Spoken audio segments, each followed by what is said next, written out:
All right, let's jump right in. We're talking about a challenge that is so big it could literally define the next few decades for every single one of us. Just take a look at this number, 800 million. It's a massive figure. So here's the breakdown from the World Bank.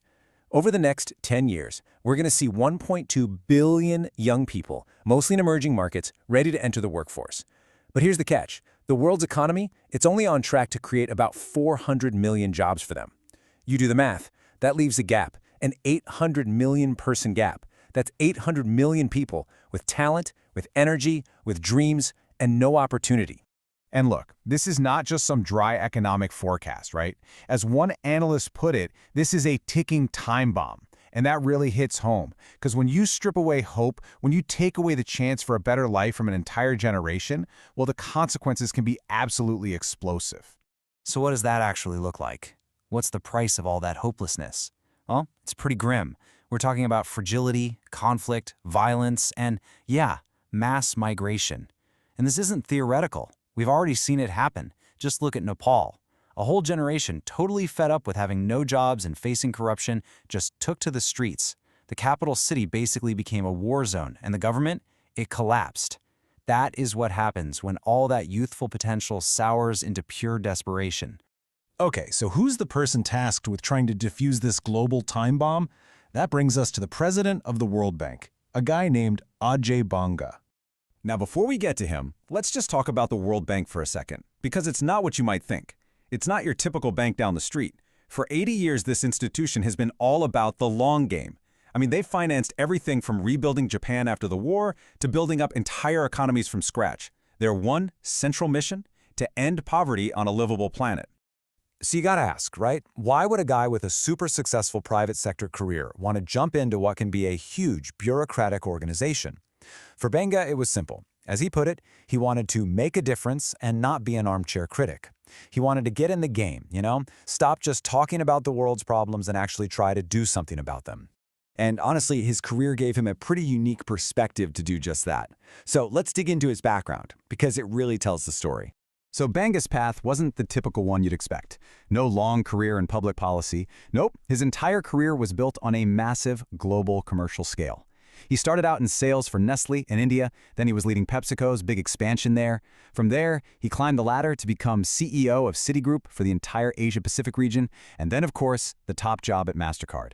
The common thread through all of it? Huge scale and a really deep engagement with emerging markets. One of his most powerful lessons came super early in his career. Back at Nestle, he was just a young salesman traveling through rural parts of India, and he had to live on a daily allowance of just $2. He said that experience was like osmosis. It just seeped right into his skin. He saw firsthand this enormous gap between the products he was supposed to be selling and what people on the ground could actually afford. It was this raw, real lesson in poverty that he said he has never, ever forgotten. And his track record, wow, it really speaks for itself. I mean, just look at Mastercard. When he took over in 2009, it was a $20 billion company. By the time he left, $360 billion. That is an 18-fold increase. He didn't just keep the lights on, he completely transformed the company for the digital age. This guy knows how to drive growth, and he knows how to do it on a global scale. But here's the thing. For him, it's not just about the numbers on a spreadsheet. His leadership is driven by this core philosophy that he developed over many, many years. And he has a name for it: the Decency Quotient. So Banga has this really interesting idea about how leadership has evolved. He says, look, for a long time it was all about IQ, right? How smart are you? Then we all started talking about EQ, emotional intelligence. How well do you connect with people? But he believes that today what matters most is something he calls DQ, the Decency Quotient.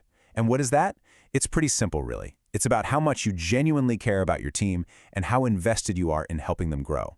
And I love how he puts it. He says leadership is about getting people to realize your hand is on their back, pushing them forward, not in their face.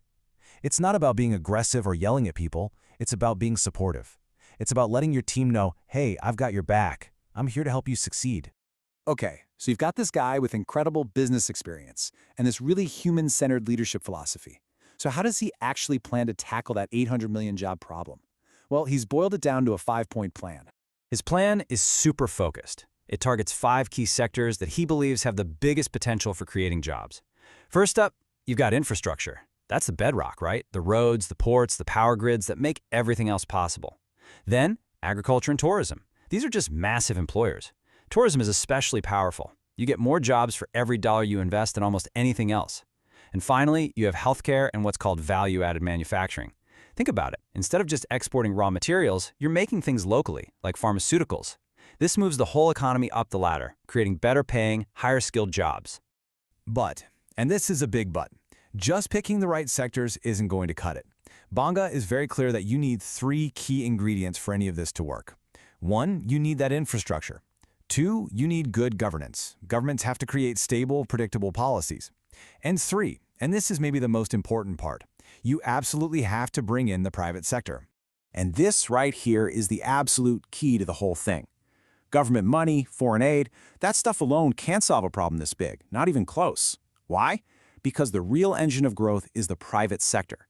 Get this, 90% of all jobs in developing economies are created by private companies. So the whole game is about creating an environment where those companies feel safe and excited to invest their money, to build businesses, and to hire people.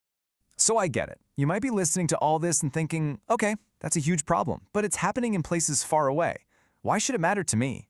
Well, the truth is, it matters to all of us. We are all deeply connected to this challenge, whether we realize it or not. So what's in it for us? Let's break it down.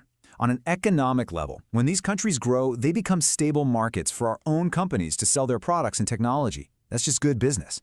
On a security level, creating jobs means creating stability. It helps prevent the kind of conflict and violence that can easily spill over and affect all of us. And on a purely human level, when people have hope and opportunity where they are far less likely to undertake dangerous, uncontrolled migration. The bottom line is, a more stable, more prosperous world is a better and safer world for every single one of us. It's really that simple. So I want to leave you with this one final question. Our world is full of risks, right? We talk about climate change, about geopolitical conflict, all of it. But what if the greatest risk we face is simply turning our backs on the hopes and dreams of 800 million young people? What happens to our world if we let that ticking time bomb go off? The answer to that really depends on the choices we all make, starting today.